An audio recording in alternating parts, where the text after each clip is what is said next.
অনেকেই বলছে ভাই আপনি নিউফাউন্ডল্যান্ডের ওয়েদার নিয়ে পার্শালিটি করেন, মানে সুন্দর সুন্দর দিনগুলোতে ভিডিও করে আপনি আপলোড করেন আর বাজে দিনগুলো দেখানই না। আমি চিন্তা করলাম আসলে ঘটনা সত্যি। ক্যানাডার সবচেয়ে পূর্বের প্রভিন্স হচ্ছে নিউফাউন্ডল্যান্ড, আর সেন্ট জনস হচ্ছে এটার রাজধানী। এটা একটা আইল্যান্ড, মানে হচ্ছে ক্যানাডার মেইনল্যান্ডের সাথে এই প্রভিন্সের বাই রোড কোনো কানেকশন নেই। এটা একটা চমৎকার জায়গা, কিন্তু ভাই এটার আবহাওয়া পুরাই অবাস্তব। এখানে আমরা সারা বছরই ওয়েদার নিয়ে কথা বলি।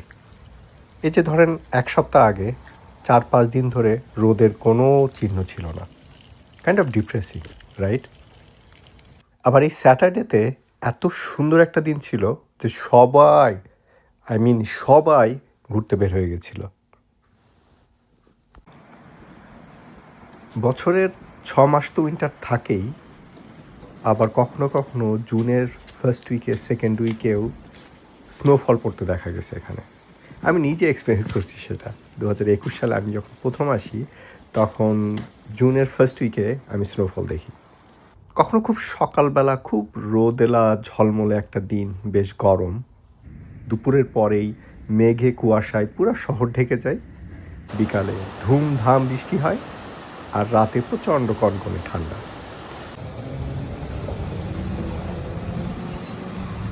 মানে একই দিনে 4টা সিজন এক্সপিরিয়েন্স করার জন্য সেন্ট জনসের বিকল্প বোধহয় খুব কমই আছে।